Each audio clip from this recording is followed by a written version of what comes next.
Hello, everyone. This is Rachel Dowda and Josh. Yes. We are coming for Holy Ourselves. Mm-hmm. Do it. I'm trying to do the intro and I don't remember the rest of it. A podcast, Jump in, Josh. A podcast where we talk about, oh my gosh, I'm trying to remember it now. Sexuality. Sexuality at the intersection of our faith and sexuality and how to be whole before God, ourselves, and others in this crazy world. In this crazy world. And it is a crazy world. I've been trying to, we were literally just talking about the fact that I was like, maybe I need to change it around or something. But here we are. Hey, everyone. Just so glad you're joining us. It's Rachel and Josh again. Hi. You already said that. Yes. As always, you can support the podcast and get more content on my Patreon page, patreon.com/holyourselves. I've had to apologize to patrons. I have not posted stuff in a month, and that's because I was finishing the book, which you all heard in the last episode. And I think on top of that, then I've had to get caught up on work. And then the house stuff, as you all heard in the last episode. It's just been a crazy moment, but there will be content coming this week. I promise, patrons. I really appreciate your support because it helps me actually focus in on a lot of this work. So we are talking about what, Rachel? Pride. Pride. Because it is June. It's June. Happy Pride Month. Happy Pride Month. I didn't realize it was Pride until June 3rd. Someone finally messaged me and I was like, oh, well, okay. Happy Pride. Yeah. Yeah. It's a fascinating moment. I sometimes get a little exhausted by it. I think just because of it always brings out the drama, the controversy, and we're going to talk a little bit about all of that stuff. I feel like it hasn't felt as big this year. And maybe this just is my perception from social media and such, but I feel like not as many stores are doing things as in the past, which I'm not surprised, you know. I mean, I'm disappointed, but not surprised. But I do think that changes in the past you'd go into a store and it was Pride and it, this year it doesn't really feel like that. No. You really notice who was doing it because it was profitable versus supporting the community. Yeah. Kind of thing. I think these moments are really important because of that. And it's a fascinating moment in all of this stuff. Yeah. Between that, I think because of already, I feel like before this year, there's been a lot more hesitation around Pride events because of violence, because of gun violence and those kind of things. There's been fear around that. But then now with the really elevated kind of culture war that has been building, Pride does feel weird, different this year. And Lake Worth Pride is in March. Yeah. Which I didn't even go to this year. I didn't either. But that's the one I usually go to just because I feel like the one this month always gets rained out for us. But they even have a different location this year because the gay bar that kind of sponsored it often closed. It just feels different. Oh my gosh. We even today, all of us when we were going out to lunch after the service project, because our church did a service project, we were going to go to El Segundo. And then Carly ended up calling ahead of time and they were like, well, we're pretty slammed because it's Pride at the peach. And we were like, oh yeah, let's not go. Well, you'd have had to pay to get in before you even ate. So yeah. Oh, did you have to pay yeah, there's a cover. Oh, wow. Because they had performers and everything the whole time good and for booths. them. Yeah, I hope it went well. I hope so too. I didn't have anyone that wanted to go. I know. So I didn't go. Emily Blaylock was working it. Yeah. Everyone knows Emily. She's been on the podcast. For victim services. Yeah. Cool. So we're going to talk about our experiences about Pride, just some things in general. It was really interesting. I think one of the things that we could first talk about maybe is obviously there's, especially when you get into Christian world, there's so much conversation around Pride. And I found a quote that I used in my book that I thought was interesting for this because you always see the remarks of Christians going, Pride, one of the 7 deadly sins, and that becomes a critique of Pride Month. And that was even in my book when I talked about shame I use the word dignity as the Mhm. counterpart because of that. But I thought it was really interesting when after the Stonewall riots in 1969, the first Pride March was in 1970. And that was the Pride March that it was commemorating the Stonewall riots, which started the gay liberation movement. And then that was where this whole month birthed from. The activist, Craig Schoonmaker, he is the one who coined the term gay pride. And I thought it was interesting because he did an interview. I'm not sure when this interview is from, but they were asking about the creation of the word gay pride. And this is what he said. He said, "We wanted to unite the events commemorating the Stonewall riots under a label. First, the first thought was gay power. I didn't like that, so I proposed gay pride. There's very little chance for people in the world to have power. People did not have it then. Even now, we only have some. But anyone can have pride in themselves, and that would make them happier as people and produce the movement likely to produce change." The interviewer then went on to say, "But the word pride carries negative connotations too, of course, of conceit or vanity. After all, pride is one of the 7 deadly sins." And Schoonmaker said, "Oh no, not that kind of pridefulness, more like self-esteem. That one was complex even then. The poison was shame and the antidote is pride." And I think it's interesting because, we can get into conversations I always get into conversations about that. And I always find it fascinating that there's so much conversation with Christians about the word pride, because we understand that pride has multiple meanings. Like, you have nationalistic pride, proud to be an American kind of thing. I'm proud of my child because they graduated. Like, we understand the complex nature of the word pride. And I don't know if it's like just obtuse, like I'm just don't understand and I don't want to understand, and what makes that. But it's fascinating how in this situation, the use of the word pride always becomes like a sticking point for Christians. So Yeah. That's crazy. Why don't you? So I wanted to give that as like an interesting piece as we started, but could you share a little bit about your experience with pride? Yeah. So I did not come out until I think I was 30, but it was during COVID, the pandemic. So that was like a weird time because like nothing was going on, you know? So I didn't really more obviously start like engaging with queer activities or events really until maybe 2021. Around the same time I actually became friends with you in Christian. Did we go to your first Pride together? What would have been your first Pride event? I went to Pride for the first time with Catherine and Preston. Oh, yeah. Cool. Okay. So that might have been the year before I met you. I don't remember. But I went to my first gay bar with you. You did go to the... Okay, yes. Fun times. Now it's too late to go out like that. So I engaged with all of this for the first time as an adult. And I think at the beginning it was really fun. And this year I feel like I've just had a hard time with it. So I haven't really gone this year, and we could talk more about that. But do you have an idea of why it's been harder?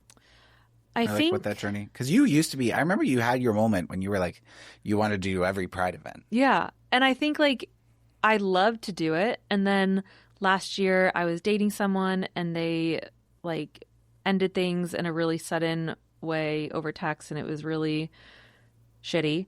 And it was a month, or it was 2 months before Lake Worth Pride, and I did go because I was volunteering, and seeing all the couples there that were so happy was so sad.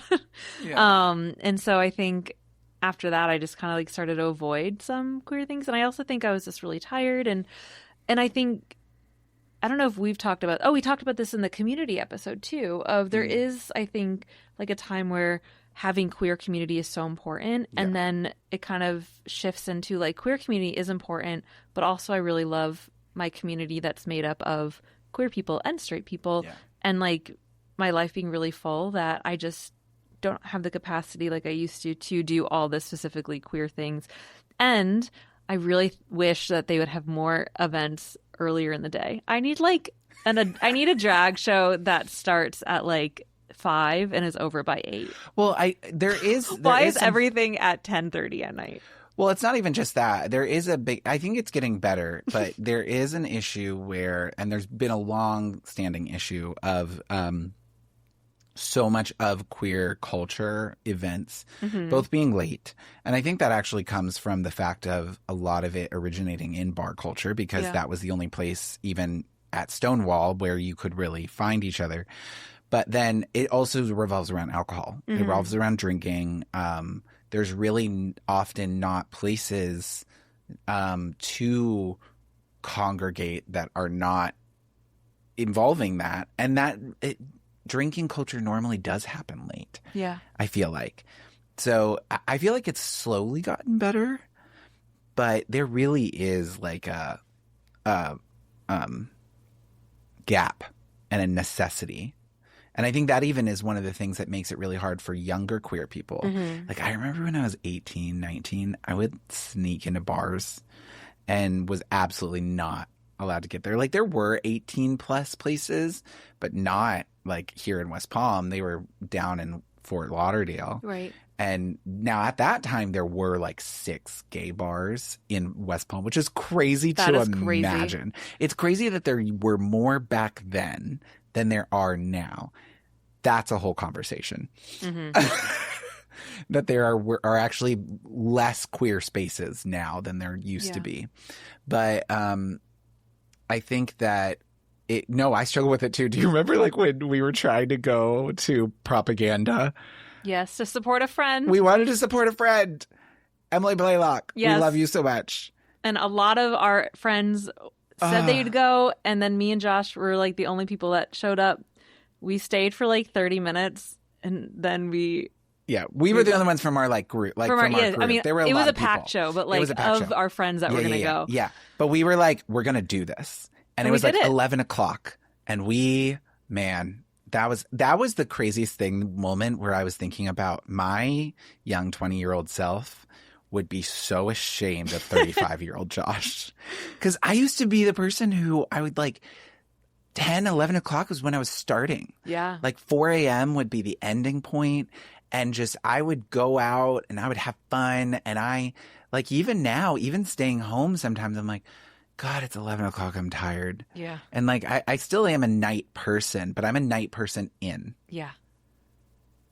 I always thought I was not going to be one of those people. Listen, any of y'all who haven't hit your 30s yet, enjoy it. It's coming. 30s are the best years emotionally. Yeah. But my body aches. I'm hungover after like half a glass of wine. Yeah. Part of the reason I don't go out also, I think, because like if I go to a Pride event and have a couple drinks, then my Saturday is taken over recovering. And my weekends are so precious. I feel like I have to orchestrate my time. So I don't know if I've said this before, balanced. But this is another thing of my 30s. Maybe this is just turning into a thing of like us processing our 30s. But I used to have such a high tolerance for alcohol constantly. Like I could probably drink a horrible amount that is not actually okay. And I would be decently sober, not to drive, but to be coherent and to be of myself. 10 drinks, something like that. Ridiculous. I'm not joking. I am now at the point where if we are drinking and I get 1, maybe 2 glasses, I'm fine. I'm still very coherent. But the next morning, I feel like I was like smashed. What word am I looking for? By Hungover. By a truck. By a truck. Hit by a truck. It is so bad. And I'm like, why? And it'd be like wine, or it'd be like a rum and coke or something. Nothing crazy, but it has changed. It's real. I feel like my journey with Pride has been so fascinating because I feel like I've gone through, like, I was out very early in life. I started even like 17, 18, 19, going to like my first, gay bars and gay clubs and then Pride events and all of that. And so I definitely had a very like extreme version of Pride, which was really wrapped around, I did a few protests in my day. at that time. Also did the party scene and the, sex circuits and all of that. And then when I became a Christian, and then especially when I became celibate and I started moving into side B, I did the whole, which I've noticed this with people who like go from more affirming or like non-Christian perspectives to a side B or like a traditionalist perspective. There's like a whole backing away from the culture altogether. Mm-hmm. Often it's like the pendulum swing. Like you go from one to the other. And I definitely did that where I was like, I had to disconnect from all queer culture. And I think it was hard because it was hard for me to separate like the unhealth that I had been in and the things that I felt like I was being called to move away from all of the queer culture. Yeah. And so I had to separate from all of it.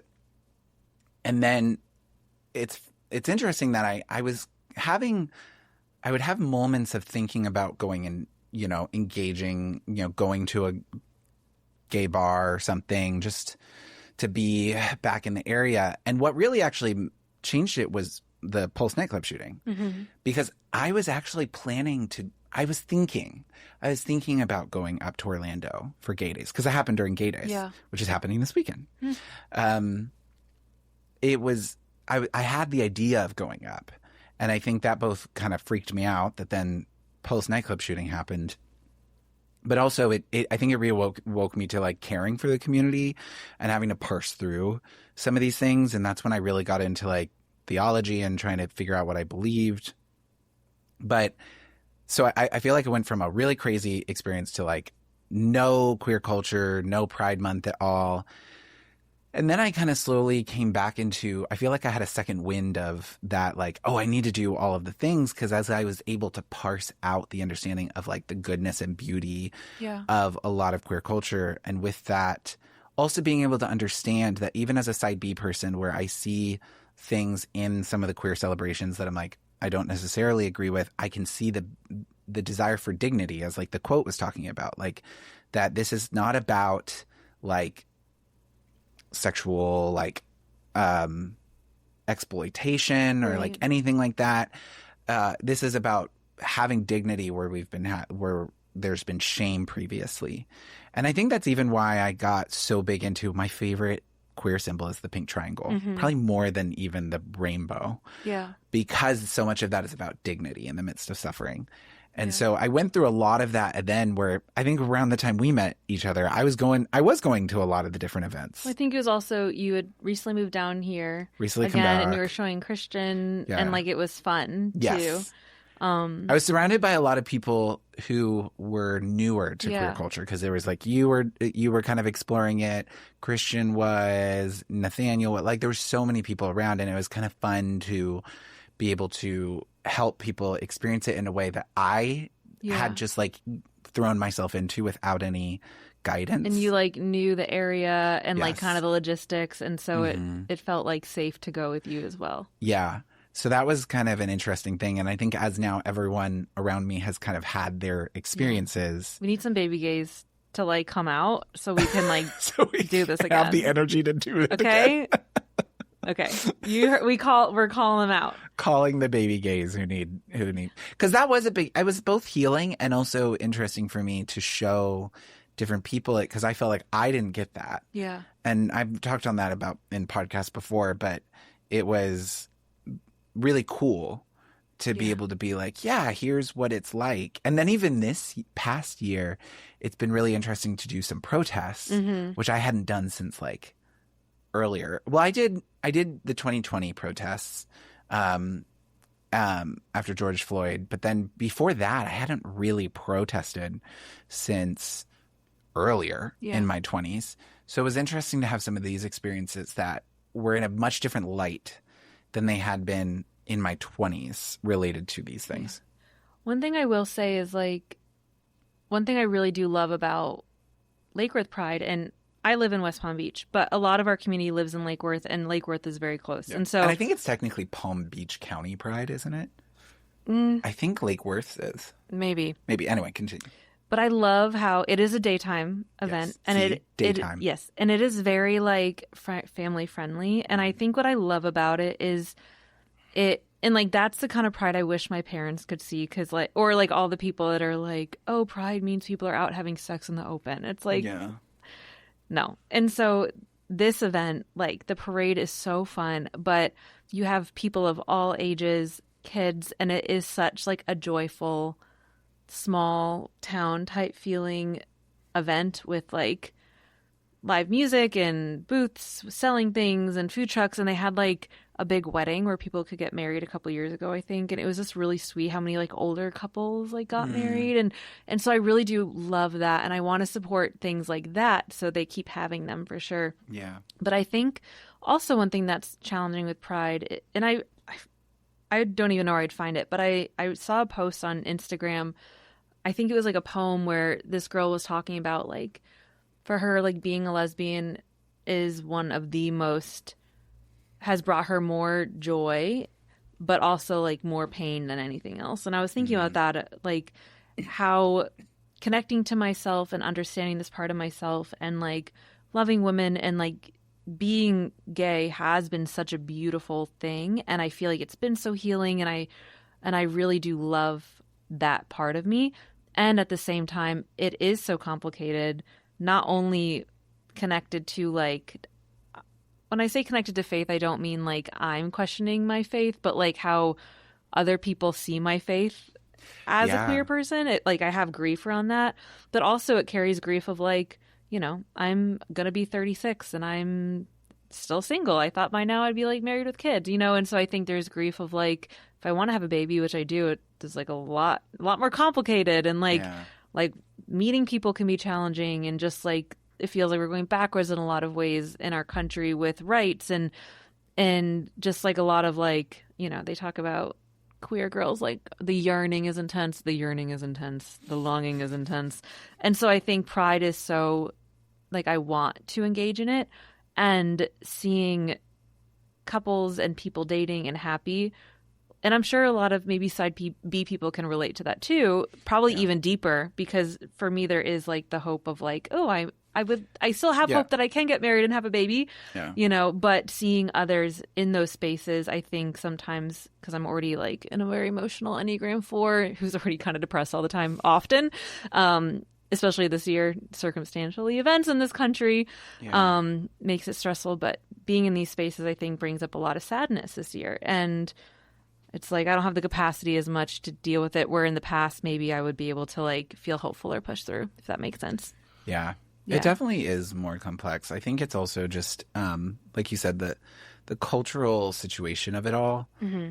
I think it makes it much more exhausting to have to like process like how to engage with it. Because I think I get sad, you know, because it's crazy for me how Christians have always felt the audacity to speak about like Pride Month during this time. Always. It's not a new thing. Right. But I feel like there's more courage. There's like more like propensity to courage is a very kind word. Sure. I'm trying to be, because I think that because it's easier now. Yeah. Like there's like an emboldening of. Yes. They're emboldened to do it. And I think what really saddens me about that and makes me like, it doesn't make me not want to engage in like Pride, but it does make it sad that there's not a desire to like understand the nuance, even like from a missional perspective.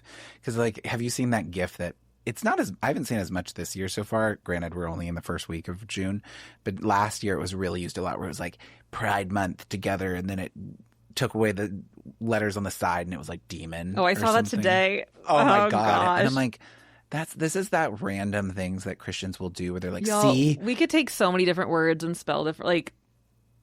Well, that's even what I thought was interesting about, I haven't actually followed it, so probably listeners have been, there's been some kind of controversy going on about Jackie Hill Perry. Oh, I haven't dove deep into it, but it's been coming up a lot.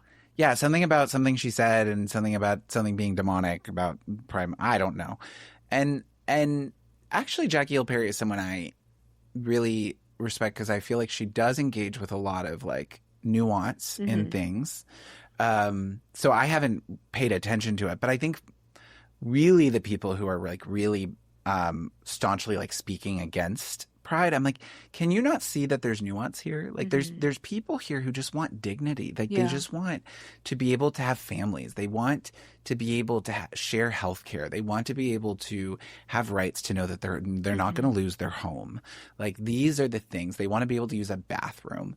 Like this is not about, like you said, like this is not about sexual displays everywhere. Sure, those happen.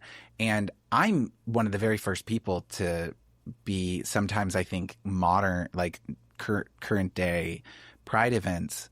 They aren't what the first pride events were. The first ones were protests. They were very much not like corporate sponsored events. They were queer people saying like, we don't deserve to die. We deserve to have housing. We deserve to have healthcare, and going out in the streets and showing that. And it's fine that it's developed. And sometimes I have been to pride events where I'm like, ooh, this feels like not in line with what originally it was. But I think not being able to have the nuanced ability is the thing that frustrates me sometimes with Christians.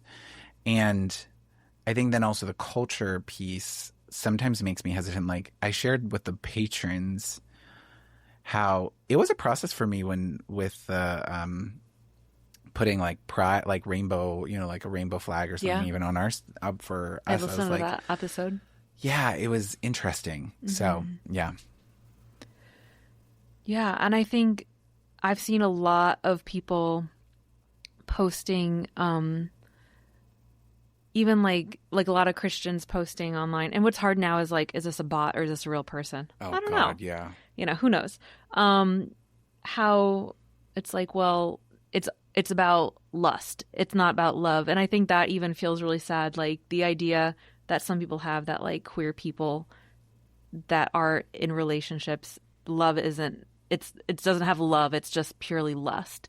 And like even things like that, I wish Christians would see how this rhetoric is not helping their cause.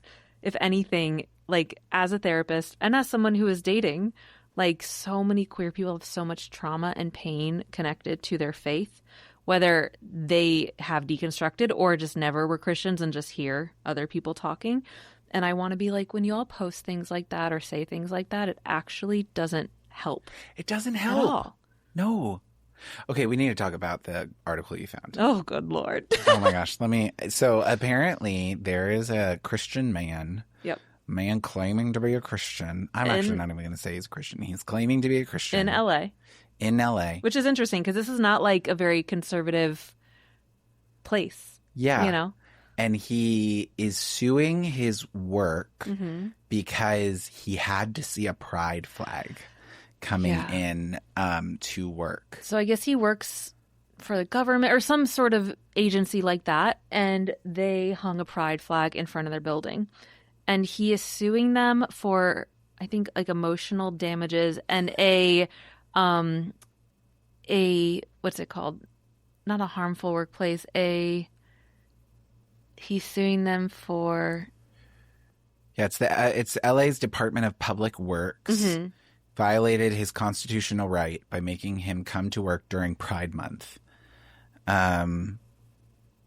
Claims that having to see a progressive pride flag flying outside the department's California headquarters during the month of June effectively forced him to, quote, celebrate, recognize, and solemnize conduct and actions that he views as sin in conflict with his sincerely held Christian religious beliefs. So I guess he wanted to work remotely the entire month, so he didn't have to see it. Okay, yes. But they said no. They said he can go in through the back and avoid it. And, it just, it was just. Well, this is where. It makes me think of like, was it like Kim Kardashian? It's like, people are dying. It's like, hey, buddy, you're seeing a flag. Is that causing emotional distress? Like. Yeah. Feels a little privileged if that is the hardest part of your life. This is where I keep coming. I'm always. Really appreciate what Karen Keene said in my episode with her about how one of the things the church really needs is the spiritual practice of inner resilience. Like I get it sometimes. There are situations where I'm having to go places like there is a house in order to get to this church. There is a house. I always have to pass. I think I know which one. Yeah. It's on Flagler? What? On Flagler. And it has the most ridiculous flags, politically, MAGA flags, like just so many that are unhinged. I don't want to see it. Yeah, this house during one of the Black Lives Matter protests, the woman stood in the front yard with like a gun and just held it. Oh my gosh. And it was a very peaceful protest. Yes. And I'm just like, okay, I don't want to see this. Obviously, it brings up emotions for me.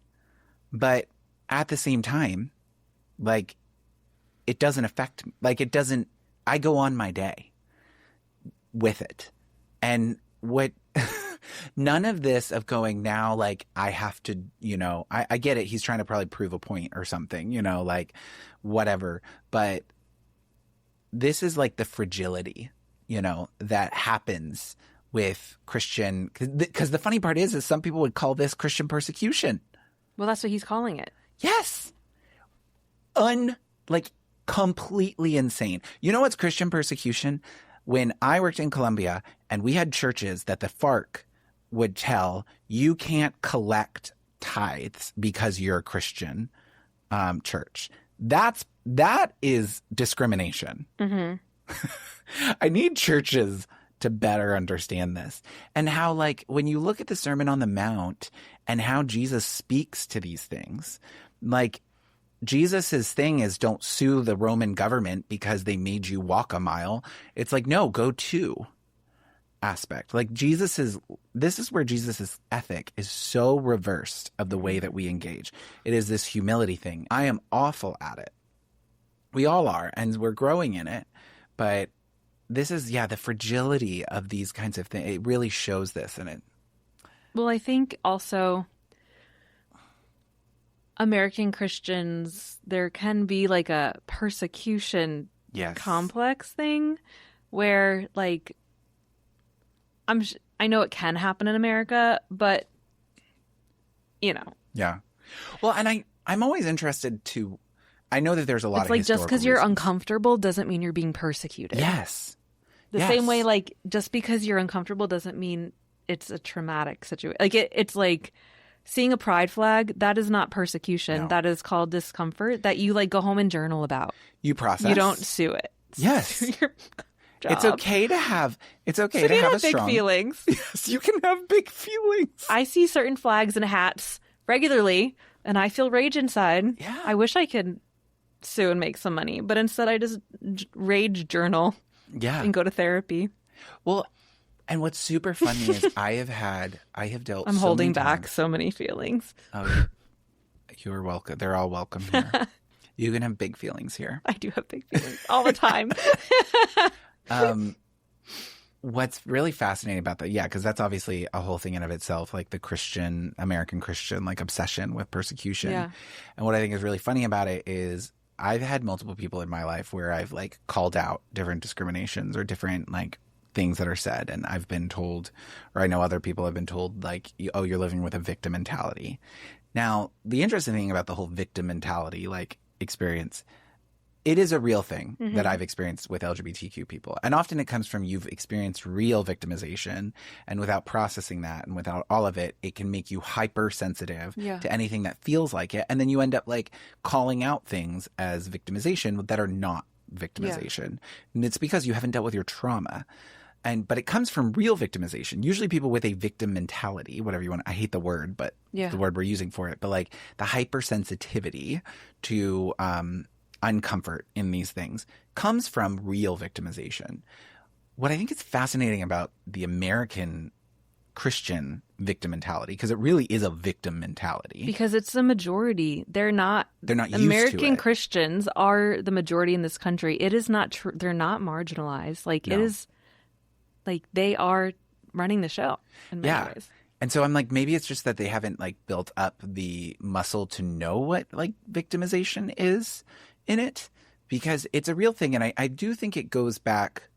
I do think there's historical aspects to it of like rooted in America's like birthing from persecution. Like so many people came to America in its founding to avoid persecution.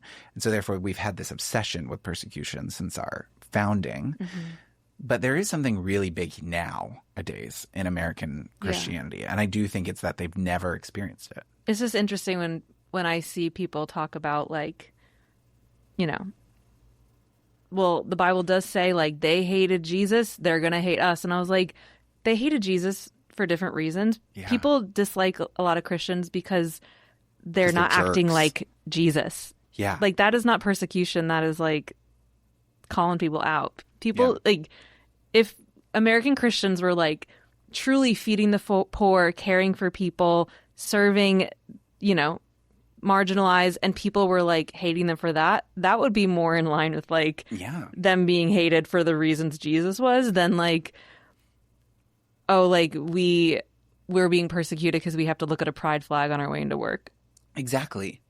And also people forget that who Jesus is talking about who will hate them is the religious leaders. Like, so often when Jesus is saying they will hate you, he's talking about getting thrown out of synagogues. He's talking about getting thrown out and persecuted by the Jewish religious leaders, the established religious piece. And it's often for those kinds of, like what you're talking about. So like, truly, like, a queer person getting kicked out of church just for being honest is more in line with that scripture than this man seeing a pride flag on the way to work. I feel like it could be an argument for that. Like, in some ways, because I think what Jesus is saying is that the way that the countercultural way that he's calling to live. Now, granted, there's also the only thing where I would say that it's like there could be a little bit more of understanding of what American conservative Christians are talking about is not only are they persecuted for, like, caring for the poor, they're persecuted for saying Jesus is Lord, like that they don't worship the gods of the time. So there really is an aspect of that. But I do think where what you're talking about gets to the root of it is what Jesus is saying is that they're being persecuted because they are calling out the hypocrisy and the legalism of the religious communities. And I think often queer people do that. And so I that's where I would say I think there is an argument there to say that that's actually more in line with what's happening. And I think a lot of people wouldn't be looking, a lot of non-Christians wouldn't be looking down on Christians or, like, quote unquote persecuting them, except they're seeing through a lot of the hypocrisy. Yeah. You know, they're like, you're saying these horrible things about queer people, but then, like, your pastor's assaulting people and you, like, don't report it. Like, it's not like they're just being mean for no reason. A lot of times people are calling out, like, actual issues, but then it's being said, oh, we're being persecuted, you know? Yeah. Yeah. And it's a culture, I think, that has just gotten so rampant in our culture. Like, I mean, you look at the whole, like, Trump's anti-weaponization fund for, like, $1.8 billion. And it's all, like, people that he says have been weaponized, you know, the Justice Department has been weaponized against, which is, we're getting into a completely different thing. But I'm just saying is that I think that there is a complete culture that has occurred in America where we have a hard, I'm constantly sitting in this trying to figure out, like, what is this? Like, is it does part of what play into it the very fact that we have a society where we can go to a court and, like, ask for, you know, like, this man can make some kind of argument in court that he's being violated by having to see a pride flag. Like, does the ability to do that maybe wouldn't have been possible previously then contribute? But also, I remember, like the frivolous lawsuit kind of like culture, which has existed. I mean, do you remember the whole story about the woman who sued, like, McDonald's because her coffee was too hot? Yeah. You know, like, these things have existed. But I think when it comes to religious and, like, discrimination, I think one of the hard things about faith and sexuality, and it's been something I think in our lifetimes, the church and, like, society's having to deal with, is what happens when it feels like two special rights groups, which Christians and queer people would be that, but each that. So when what do you do when two special rights groups rights conflict with each other.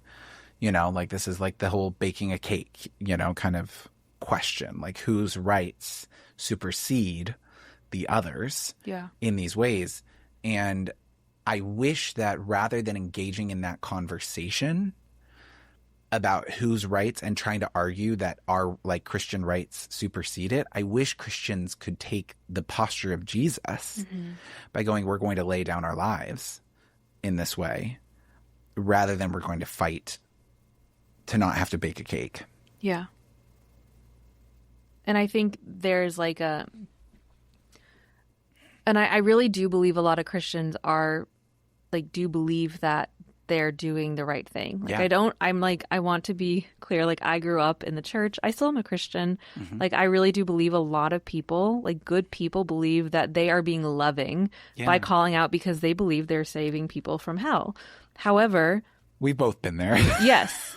However, like I don't know if they truly understand how what they're doing is actually like the opposite of what they're trying to do. Because if anything, it's making queer people feel like othered. Like now, even if they were interested in the church, a lot of times, like that's not the person. Like I remember there was a girl I grew up with, and a lot of the girls I was in youth group with later on came out, or at least like kind of evolved, you know, grew, became like a little more open-minded. This particular girl didn't. And I'll straight up say that to her face. Actually, I don't know if I'd do that, but you know, if the opportunity arose. Yes. I hadn't talked to her in a long time. But we were still like Facebook friends. I'm not on Facebook a lot, but she posted a couple years ago this like AI generated image of these like two children that were being shielded from a rainbow that was coming down from the sky by Jesus's hands. Yes. And you knew it was Jesus because the holes are in his hands, and he was like protecting the children from the rainbow. And she posted that with like a long description of how queer people are grooming children. Yeah. I don't engage with people in those kind of conversations on the internet because I feel like most of the time no one changes their mind and they're kind of pointless and just frustrating. However, she must have caught me at like just the moment where I was ready, and I very respectfully I DM'd her. And I said something like I saw what you posted, and she recently had like a couple kids, and I said like, and they were like little. I said like, you know, I really hope that if you have like, if your kid ends up coming out later in life, like I forget exactly what I said, but I try to be very respectful, and the conversation went as I thought it would. Nobody changed their mind. I shared like, you know, I was a Christian, like this and that. And she was like, well, I haven't seen evidence of your faith, whatever. And I'm like, girl, you haven't seen me in 20 years. Like, years. Yes. And then she's like, then we ended the conversation and she was like, well, I would love to get lunch with you if you ever want to plan it. And in my head, I'm like, why she wanted to get lunch after she said that like she hadn't seen evidence of your faith. Yeah. And it was not her job to convict me. That was a Holy Spirit's job. And she had faith that the Holy Spirit would convict my heart if I was it was just like this whole, it was so Christianese, like the words she felt it felt so familiar to me because I grew up in that. But if anyone who wasn't a part of that culture read it, they'd be like, what is she talking about? Anyway, I was like, why would I know that lunch would just be her trying to convince me not to be gay. So I told her, I said, I thanked her for the opportunity. I sent her a link to one of your podcasts, and I said, if you listen to this and summarize it and send me the summary, then I'll get lunch with you. I have not heard from her in like 3 years. Yeah.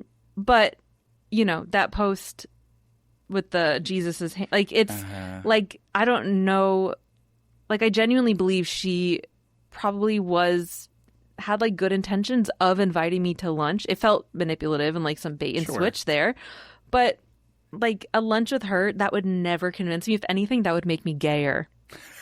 Because you would want to resist against it. Oh, absolutely. And the funny part is what she said. But I was very polite, and I was proud of myself. I love that. Because I wanted to not be so polite. Yeah. Because it was such a dumb image. I get it. No. And then somebody remade it where the rainbow was coming through the holes in Jesus's hands, and the kids were then in drag. And I was like, who recreated it? What's funny is when you were mentioning it, and you were talking about like the holes were in his hands, I was like, wait, wouldn't the rainbow come? Well, somebody changed it up and made that happen. Love that.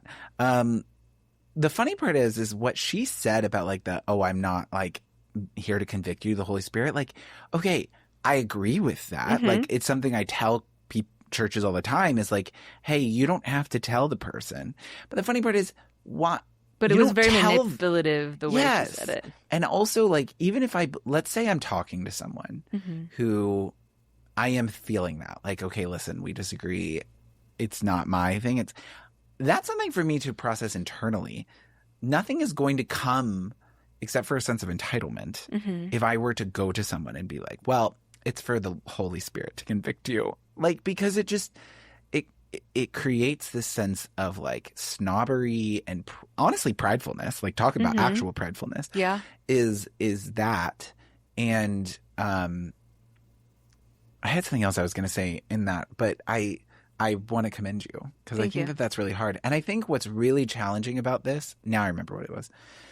I think what's really challenging about this is that so often, nowadays it's really hard for people to not know a queer person at some kind of level.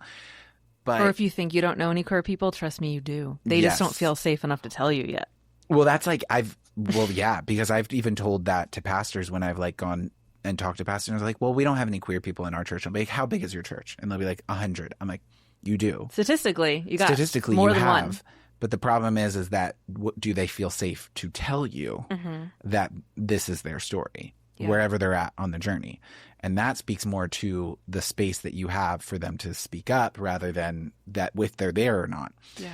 But I also think that it really takes people to not just like know of a queer person, but to truly know a queer person and to see them as normal people and complex people too, that then can change them. Like, one of the things I learned in my like years of work, especially working with parents, like conservative Christian parents, about when their child is getting married and they have a hard time on whether they should go to the wedding or not, especially if they're like, we don't believe in gay marriage, but like we obviously love our child, and do we go to the wedding? And I'm always encouraging parents to go.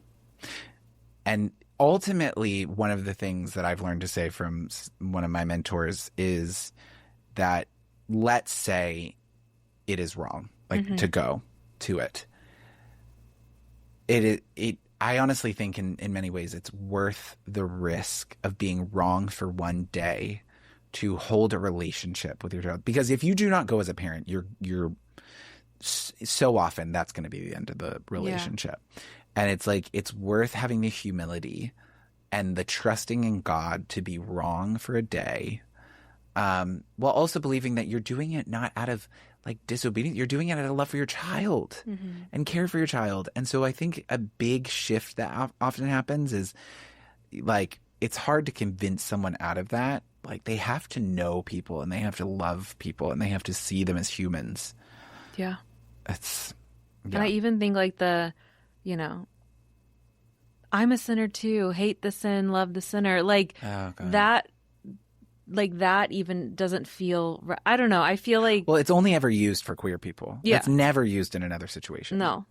Never. I've never heard of one situation where beyond queer people that Christian use the love of the sinner, hate the sin. And that's led to the queer phrase now that there's no hate like Christian love. Like, which is sad. Yeah. But that's the phrase. Yeah, it is sad. Yeah. My parents, I don't know how they would categorize themselves. I kind of avoid the topic with them often. But I have a younger sibling who is non-binary. And then of course I'm gay, and then there's a straight brother in the middle. And I know my parents like don't like approve of me being gay. And they do their best to use the right pronouns for my younger sibling. And I really do like appreciate that. However, my mom says often like, I like am choosing to like, I want to be in your life. So I'm going to like do what I need to do to keep a relationship and be in your life. And it's not worth me like making a stand and losing you. And like I appreciate that. Of course, I'd much rather them be like completely In celebrating, agreement, like yeah. bake me a lesbian cake when I came out to them. You know, the whole like you see parents do Yes. that and you're like, oh, that's so wonderful. But at the same time, like I do appreciate that they're like we value the relationship more that like above like us being like so black and white with their beliefs. Of course, I don't know what would happen if I got married or not. I guess we'll find out. Yeah. I will be there. Thank you.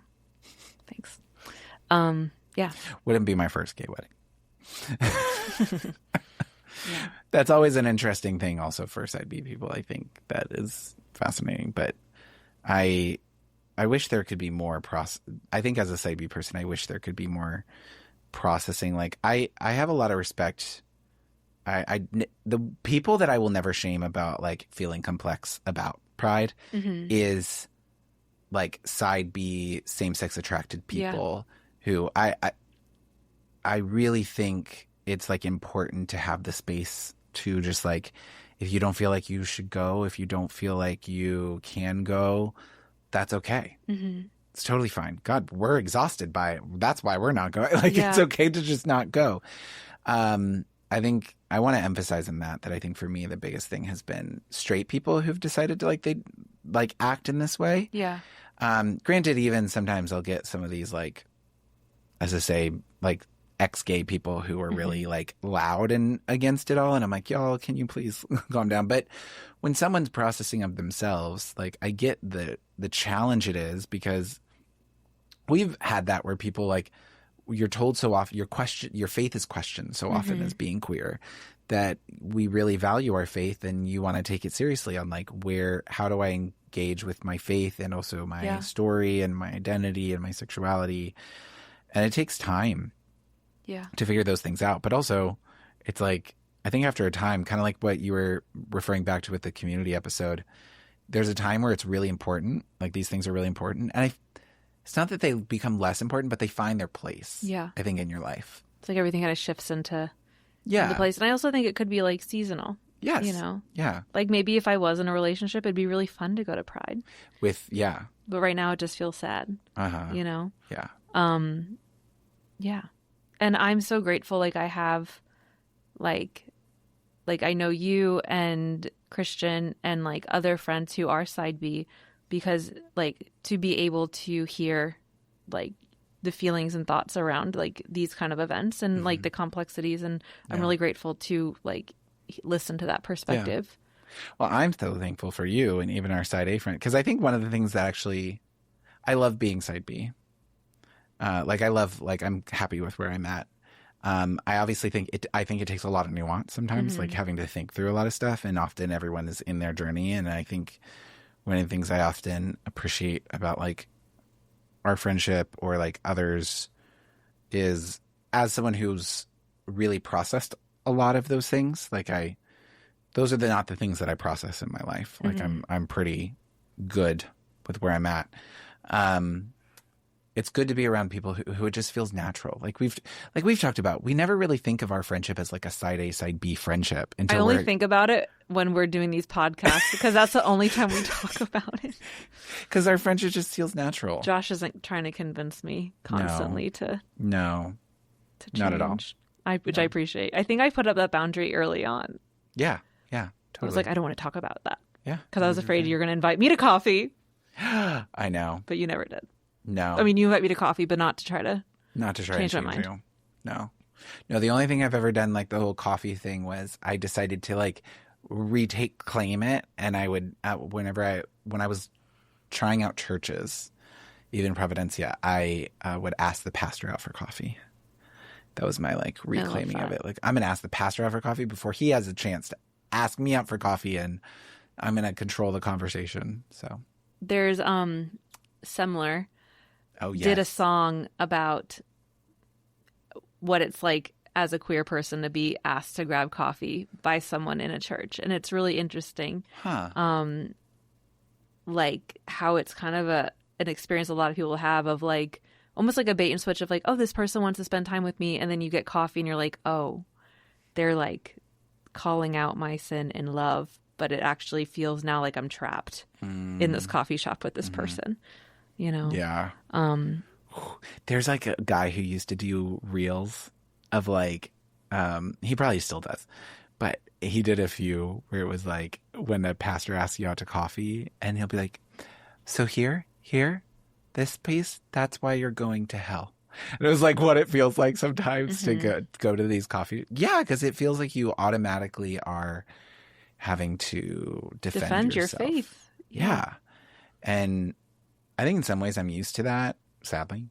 But like I have those conversations not all the time, but like within I've had them and with enough regularity that it doesn't really feel that different. But I think it's really hard, especially when you go into them unaware of what they're going to be. Yeah. Well, what I think everyone should do this Pride Month. Please, go ahead. What should people do? Watch Pose. Oh, yes. Because that is first of all, such a great show. And I think like the history aspect of it is really beautiful. And it made me feel so proud to be queer because we really do have such like a rich history of people who are so courageous and resilient and creative and loving and generous. And like, it's really beautiful. And I feel like shows like that, whether it's documentaries or I just love that TV show, you know, it really shares like the importance of honoring this more than like corporate pride, which kind of loses the point. Yes. You know? Yeah. Like, it's fun to wear your rainbow shirts and go and listen to music. But, like, the fact, like, so much of queer history is so rooted in community, in caring for others, in, like, creativity in the midst of trauma and pain and, like, really horrible things. And just, like, I think those things are really important to remember. Yeah. Oh, my God. Please, everyone, watch Pose. Like, for any Side B listeners, like I always do warn people, there are like a few sex scenes, but I would say for queer TV, it's very tame. I mean, it's heavy, but it's real. It's heavy. It's real. It's about the AIDS epidemic. Yeah. And And what I loved about it, like even on that sexual side, is that it's able to show the complexity of especially these like trans women's lives without like over sexualizing it, but also not steering away from the complexity of like, this is the 80s. Many of them working in sex work. Like, it's complex. One of my favorite shows. It made me feel really proud to be a part of that. And also eye-opening to, like, in queer history, there is so much trauma, and that carries on. Yeah. You know? That's why we keep going and keep fighting. There's like a beautiful Dan Savage quote that says about that. Like, you know, you dance to remember what you're fighting for. What was that quote? You should read the whole thing. We'll end on that. That'll be really good. Yeah, let me find it really quickly because I have it here. Again, because I quoted in my book. I'm just going to keep, you know, Dan Savage. Here we go. Dan Savage is a queer podcaster. This is what he said. During the darkest days of the AIDS crisis, we buried our friends in the morning, we protested in the afternoon, and we danced all night. The dance kept us in the fight because it was the dancing we were fighting for. It didn't look like we were going to win then, and we did. It doesn't feel like we're going to win now, but we could. Keep fighting and keep dancing. That's what you do. Do we need to go out dancing tonight? Should we go dancing? No. No, we're not going to go dancing. Oh, my gosh. All right, everyone. Thank you so much for joining us. Thanks for doing that with us, me, Rachel. I love our routine now of doing these. That's great. Thanks for having me, and happy Pride. Happy Pride, everyone. Yes. As always, like I said, you can join, support, and get more content on the Patreon page. You can also follow on Substack. This month I will be actually putting out a newsletter because now I have that ability to. You can ask questions at the Speak Pipe. I need to check on that because I think we actually have a few questions and I just haven't gotten to get them out for us to talk about. But you can do that. And you can go to holyourselves.org for spiritual direction and cohorts. And until then, we'll talk to you guys soon. Bye. Bye, everyone.